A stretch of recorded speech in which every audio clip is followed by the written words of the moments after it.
शहरातील जया यादवराव थिटे पाटील यांनी शिवसेनेला सोडचिठ्ठी देत राष्ट्रवादी काँग्रेस शरद पवार पक्षात केला प्रवेश। दरम्यान आमच्या चॅनलची मुलाखत दरम्यान काय सांगण्यात आले ते आपण पाहूया। सर्वांना माझा नमस्कार।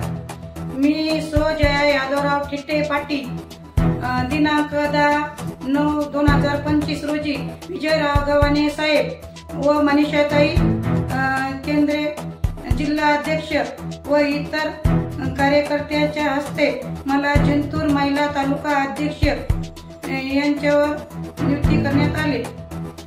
मनीषाताई व मी गावोगावी जाऊन गोरगरिबांचे काम सोडवण्याचा प्रयत्न करू व कोणाचे श्रावण बाळाचे पगार असते म्हाताऱ्या माझ्या मावळ्याचे ते सोडवण्याचा प्रयत्न करू व कोणाचे आधार कार्ड नसेल ते सोडवण्याचा प्रयत्न करू व दवाखान्याच्या काही समस्या